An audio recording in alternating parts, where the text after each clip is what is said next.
자, 이어서 모닝 스탠바이 넘어가 보도록 하겠습니다. 오늘은 바로자산 운용의 윤정식 상무입니다. 상무님, 안녕하십니까? 네, 안녕하세요. 네. 자, 뉴욕 증시가 혼조인 가운데 좀 걱정되는 포인트가 이제 엔비디아가 고점 아닌가 또 이런 생각도 듭니다. 급락하는 모습도 나와줘서 관련돼서 투자하시는 분들 걱정도 클 것 같고 또 어제 국내장에서도 반도체가 좀 부진했었기 때문에 오늘 장에서도 이러한 흐름들이 이어지게 될지 우려되는 부분도 있습니다. 체크 포인트 어떻게 잡아갈까요? 네, 사실 제가 전일에도 시장의 하락보다는 횡보하면서 좀 눈치 보다가 마이크론 실적 나오고 PC 물가지수도 있고 뭐 그렇기 때문에 그리고 마이크론의 이 실적이 상당히 좋을 가능성이 높기 때문에 시장은 긍정적일 가능성이 높다 이런 말씀을 좀 드렸던 것 같은데 이 3일 연속 하락하니까 좀 무섭죠. 엔비디아가 3일 연속 하락을 했습니다. 그리고 전일, 그러니까 3일째 되는 날, 어제 밤이 가장 많이 좀 하락을 했죠. 국내 증시도 삼성전자는 뭐 괜찮았습니다만, SK 하이닉스가 전일 같은 경우 뭐 종가는 4.7%인데 장 중에는 좀 더 많이 하락을 했었죠. 거의 6% 가까이 좀 하락을 하면서 이제 21선 깨지는 거 아닌가? 혹시 조금 더 조정받는 거 아닌가? 이런 걱정을 좀 했었는데 이 엔비디아의 하락과 그리고 그 외의 시장 상황 등을 다시 한번 좀 정리를 해보면 엔비디아는 하락을 했습니다. 근데 특별한 이유가 있었던 건 아니죠. 옵션 만기일부터 엔비디아 하락해서 3일 연속 좀 하락을 했고요. 3일 동안 한 15% 정도 하락하는 그런 모습을 보여줬습니다. 특별한 이유가 있었던 건 아닌 것 같고요. 특별한 이유가 뭐 실질적으로 뉴스로 나온 게 하나도 없죠. 특별한 이유가 있었던 게 아니라 수급적인 이유로 좀 하락을 했습니다. 원인을 좀 살펴보면 우선은 단기간에 좀 많이 올랐다였습니다. 일부 좀 차익 실현 매물이 나올 수 있는데 차익 실현 매물이 나온다 그러면 3일 동안 15% 빠지질 않죠. 그래서 이런 부분들은 좀 걱정을 할 수가 있는데 근데 이 자금들이 아예 시장에서 좀 나와서 다른 쪽으로 좀 갔다 그러면은 좀 더 걱정할 수 있는데 어제 전일 같은 경우도 엔비디아가 하락을 했습니다만 S&P 500 같은 경우 살펴보면은 300 종목 이상이 상승을 했습니다.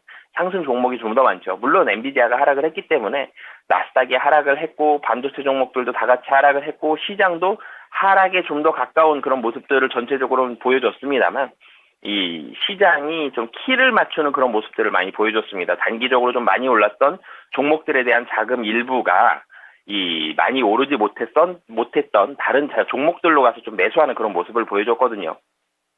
국내 증시도 이런 모습들이 좀 많이 나타날 가능성이 좀 높아 보입니다. 그래서 제가 관심주 중에서 좀 많이 떨어졌던 종목들을 좀 많이 말씀드렸던 이유가 키를 좀 맞춰가는. 그러니까 주도주는 저는 뭐 단기적으로 지금 엔비디아 하락했고 SK 하이닉스 하락했지만 여전히 24년도는 반도체가 가장 좋을 가능성이 가장 좀 탄탄할 가능성이 좀 높다라고 보는 시각은 변함이 좀 없고요. 그렇지만 상승률은 좀 달라질 수 있죠. 그리고 그 외의 종목들도 키를 좀 맞춰가기 위해 많이 떨어졌던 종목들 중에서 일부 좀 상승을 하는 종목들이 좀 나올 가능성이 높아 보이는데 이런 시장의 모습들이 미국 시장에서 좀 나타나고 있기 때문에 가장 사실 반도체에서 많이 걱정해야 될 이 원인은 금리 인하가 늦어지면서 시장 유동성이 다시 좀 묶이고 전체적으로 주식시장에 있는 자금들이 빠질 때를 가장 많이 걱정을 해야 되는데 그런 상황은 지금 아니죠. 여전히 9월 금리 인하 가능성이 가장 높은 상황이기 때문에 전체적으로 시장 환경 속에서 반도체가 꺾였다라기보다는 어느 정도 차익 실현 매물 출회 이후에 키 맞추는 모습들을 좀 더 보여주고 있고 시장 분위기는 바뀌지 않았고 그러면 언제 분위기가 달라지느냐 수요일날 마이크론 실적 나오죠. 수요일날 마이크론 실적 보면서 반도체에 대한 분위기는 달라질 가능성이 상당히 좀 높은 상황이다라고 보여지고요. 국내 증시도 사실은 이런 모습들이 좀 나타났죠. 전일 같은 경우 SK 하이닉스 말씀도 좀 전에 드렸었는데 SK 하이닉스도 좋지 않았고 거래대금도 최근 들어서 뭐 10조 원을 훌쩍 뛰어넘는 날들이 많았었는데 전일 월요일임에도 불구하고 11조 원으로 거래대금이 최근치고는 상당히 좀 낮은 축에 좀 속했던 그런 모습들이 있었고 외국인이 5천억 넘게 순매도를 했습니다. 단기적인 매도는 어느 정도 좀 나온 것으로 개인적으로는 좀 추정을 하고 있고요. 좀 전에도 말씀드렸지만 수요일 날 마이크론의 실적 그리고 금요일 날 PC 물가지수까지 잘 주목을 해서 보시면 좋을 것 같고요. 마이크론 실적이 만약에 시장의 예상보다는 훨씬 안 좋게 나왔다. 사실 이럴 가능성이 좀 낮아 보여요.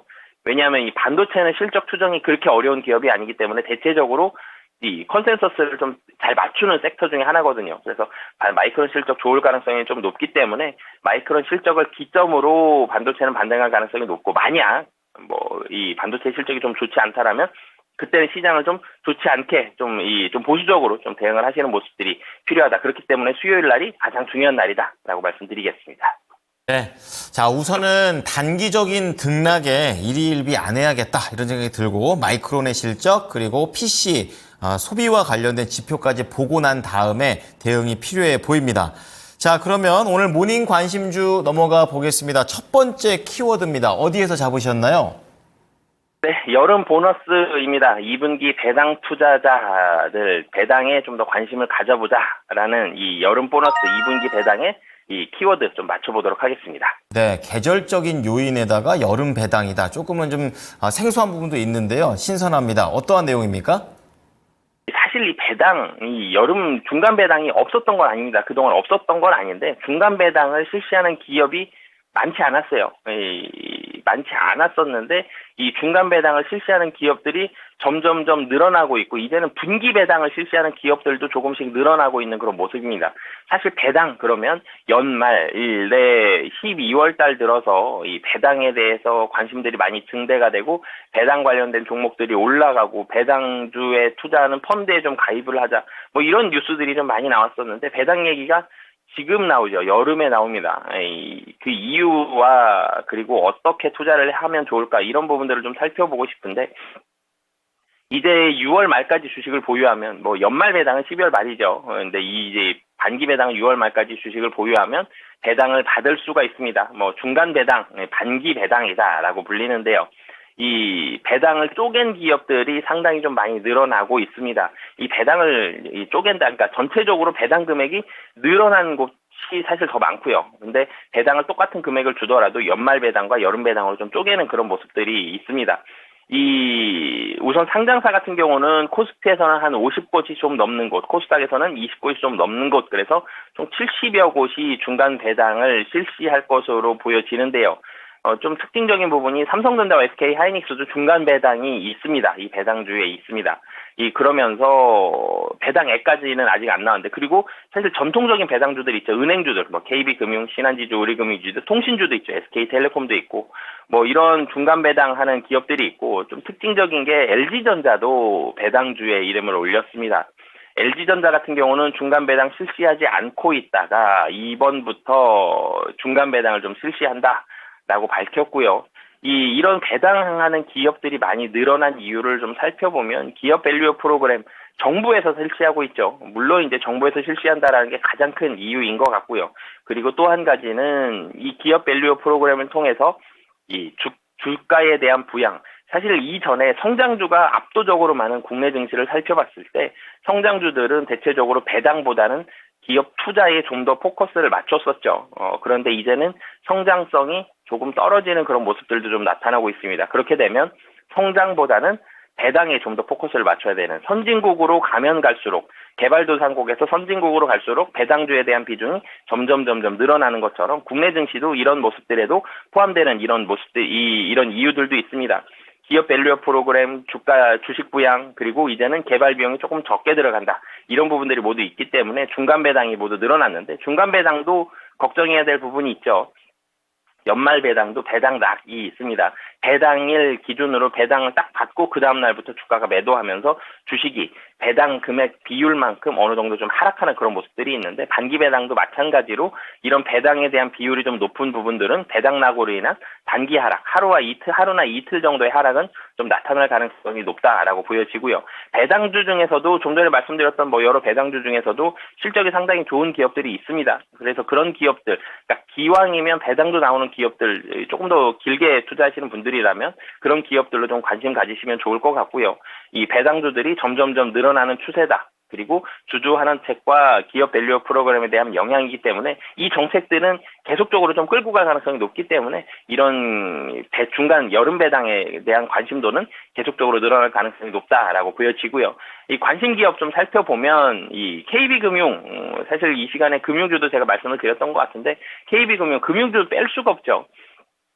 이 KB금융 같은 경우도 은행주들 최근 들어서 분위기 좋다가 좀 쉬는 모습들, 이런 모습들 나타나고 있는데 단기적으로 좀 많이 올랐긴 했지만 전체적으로 KB금융 같은 경우는 이익단 상당히 좀 좋기 때문에 24년도 이자 이익도 증가하는 그런 모습들 있고 대손 비용도 상당히 많이 개선이 되고 있죠.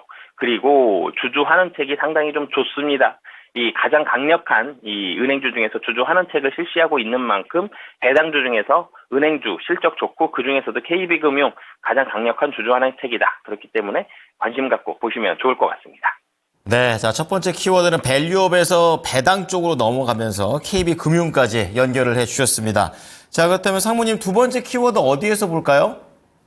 네, 반도체 다음은 조선주의 키워드 맞춰봤습니다. 네, 최근 이번 주 들어서도 뭐 운임이라든지 뭐 여러 가지 소식들이 바다 쪽에서 많이 들려오는 것 같습니다. 세부적인 내용 짚어주시죠.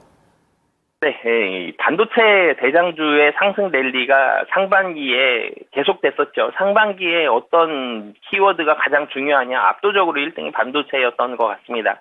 상반기가 거의 끝나가는데 그러면 반도체 다음 사실 키도 맞춰야 되고요. 계속 반도체만 좋을 순 없죠. 자동차도 좋지만 이 자동차도 많이 올랐기 때문에 반도체 다음에 어떤 종목이냐, 이 조선주가 상당히 좀 유망하다. 그렇기 때문에 오늘 조선주 말씀을 좀 드리겠는데요. 조선주가 증권가에서 뭐 상당히 관심을 많이 가지고 있죠. 조선주 같은 경우는 이 신조선가 지수, 그러니까 한마디로 새로 건조되는, 새로 만들어지는 이 배의 가격이 얼마나 좋으냐라는 게 신조선가 지수인데 이 신조선가 지수가 상당히 높은 수준입니다. 가장 높았던 게 2008년도 수준인데 거의 그 정도에 근접을 해놓은 상태이기 때문에 신조선가 지수가 좋다. 배가 높은 가격에 팔린다는 거죠. 그러면 이 조선업체들 당연히 좋습니다. 그래서 조선업이 이 가격도 좋고 신규 수주도 계속적으로 나온다. 이럴 때 조선업에서는 슈퍼사이클이라는 표현을 쓰죠. 상당히 좋은 이런 이 시기에 접어들었다. 이런 분석들이 있는데 그리고 조선업체들 같은 경우는 배를 만들어서 국내에 팔기보다는 거의 외국에 팔죠. 해외 해운사들에 상당히 많이 판매를 하고 있습니다. 그런데 해외에 판다. 달러로 팔죠. 그런데 원화 가치가 많이 떨어져 있는 상황입니다. 환율이 전일도 1,389원입니다. 거의 1,400원에 가까이 근접해져 있는 그런 상황인데 환차익도 볼 수 있는 그런 상황이다. 수출주기 때문에 뭐 그렇기 때문에 상당히 관심을 많이 가지고 있는데요. 이 HD 한국조선해양 같은 경우는 수주가 상당히 좀 많이 들어오고 있습니다. 프랑스에서 컨테이너선 뭐 그 외에 이 선박들 상당히 많이 들어오면서 영업이익이 작년 대비해서 2배 넘게 상승할 가능성이 좀 높고요. 최근 들어서 또 주목을 받았던 게 한화오션도 있죠. 이 미국 조선소 인수에 나선 이 한화오션 같은 경우도 이 미국 조선소 업체를 인수를 하면서 미국 시장, 특히 방산 시장에 좀 더 넓힐 수 있다. 이런 이 분석들이 좀 나오면서 이 두 조선 업체들 상당히 주목을 받고 있고 삼성중공업 뭐 사실 제일 탄탄한 그런 조선 업체 중에 하나죠. 실적이 탄탄하게 좀 올라가고 있다.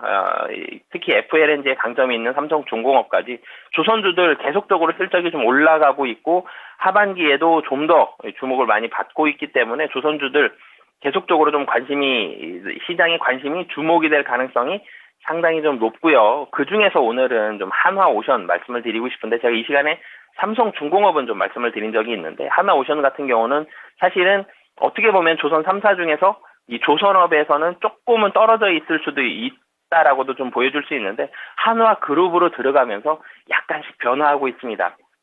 방산 쪽에도 포커스를 상당히 좀 많이 맞추고 있는데요. 그러면서 이 필리조선소라는 미국에 있는 조선소를 인수했죠. 사실 이 필리조선소는 HD 한국조선해양이 좀 더 이 공을 좀 들이고 있었고 영향력이 상당히 좀 있었던 조선소인데 여기를 한화오션이 인수를 하면서 이 일을 통해서 방산 쪽으로 좀 추가적으로 진출을 하려는 그런 큰 그림을 좀 가지고 있습니다. 한화오션 같은 경우도 우선은 현금이 모회사로부터 내려온 한화오션이 현금이 있고 1분기도 흑자 전환을 하면서 하반기 실적 기대할 수 있고 이 미국에 있는 필리조선소 인수하면서 방산 쪽에 있어서의 추가적인 먹거리도 확보할 수 있다. 그렇기 때문에 한화오션까지도 관심 갖고 보시면 좋을 것 같습니다. 네, 자, 조선과 방산 다 섞여 있는 교차점에서 한화오션 말씀해 주셨습니다. 그럼 마지막으로 관심주 어떤 종목을 또 하나 갖고 계시나요? 네, LG 디스플레이 좀 말씀을 드리겠는데요. 사실 LG 디스플레이 시장에서 관심이 멀어졌었죠. 굉장히 많이 멀어졌었다가 이제는 좀 관심을 갖고 보자라는 말씀을 드리고 싶고, 제가 이 반도체에서 엔비디아가 조정을 나온 이유 중에 하나가 상당히 좀 많이 떨어져 있던 종목들도 어느 정도 상승시키는 키 맞추기에 대한 모습들이 좀 나타나고 있다라는 말씀을 오늘 드렸었는데, LG 디스플레이는 두 가지입니다. 실적 좋아지면서 키 맞추기에 대한 수혜, 어느 정도 수급도 좀 들어갈 가능성이 높다라고 보여지고요. 이 주요 고객사가 사실 애플입니다. 이 LG 디스플레이 같은 경우는 이 디스플레이다라는 점, 디스플레이는 사실은 업황이 드라마틱한 반등을 보여주기가 최근에는 좀 쉽지 않은 그런 상황이지만, 하반기로 갈수록 주요 고객사의 모바일 향에 대한 이 액정에 대한 비중이, 이 디스플레이에 대한 비중이 증가하면서 3분기부터 흑자 전환이 좀 예상이 되고 있는 상황입니다. 이 가장 증시에서 기업별로 가장 좋은 뉴스는 흑자 전환이거든요. 턴어라운드이기 때문에 3분기 흑자 전환, 그러면서 실적이 조금씩 올라간다. 하반기에 대한 실적 개선이 상당히 좀 많이 기대가 되고 있는 상황이고, 가격이 상당히 좀 싸다. 그렇기 때문에 좀 포트폴리오 안에서 상당히 좀 부담 없이 일정 부분, 사실 굉장히 큰 비중보다는 일정 부분만 좀 담고 좀 길게 긴 호흡으로 하반기까지 바라보신다면 충분히 좀 매력적인 종목이 될 수 있지 않을까 싶어서 오늘 LG 디스플레이 관심주로 꼽아봤습니다. 네. 자, 오늘 관심주 3가지 나왔습니다. 정리를 좀 해드리겠습니다. 자, 첫 번째 키워드는 바로 중간 배당이라는 키워드를 잡아주셨습니다. 아무래도 근간은 밸류업에서 출발을 한다라고 얘기를 해주셨고요. 관련해서 최근에 시장의 이런 변화, 전반적인 성장세에 발맞춰서 배당 쪽에도 포인트를 맞춰보자. KB금융을 대표적인 종목으로 말씀해 주셨는데요. 높은 비이자 이익과 강력한 주주 환원 정책에 대한 포인트를 잡아주셨습니다. 자, 두 번째 키워드입니다. 바로 조선주가 되겠습니다. 반도체 다음이다라고 얘기를 좀 하고 계시고, 실적의 폼이 점점 올라오고 있는 중이다. 그래서 최근에 삼성중공업도 말씀을 해 주신 바 있는데, 이어서 조선과 방산을 합쳐서 한화오션 지켜보자라고 얘기를 해 주셨습니다. 마지막으로 LG 디스플레이가 되겠습니다. 사실 한숨이 좀 먼저 나오는 종목이긴 한데, 이제는 하반기 실적을 볼 수 있고 또 저가 매력의 중장기 전략으로 가져가시게 되면 괜찮다라는 부분을 말씀해 주셨습니다. 오늘 3가지 종목이 실적 배당, 아무래도 좀 더 안전성과 기본에 집중된 모습이 느껴집니다. 오늘 내용들 잘 참고하겠습니다. 감사합니다. 네, 감사합니다. 자, 모닝 스탠바이 바로자산운용의 윤정식 상무였습니다. 지금까지 투자 판단에 도움이 될 수 있는 정보를 제공해 드렸습니다. 하지만 특정 종목의 상승과 하락을 보장하진 않으니까요. 이 부분 참고해 주시기 바랍니다. 오늘도 시장 대응 잘하십시오. 고맙습니다.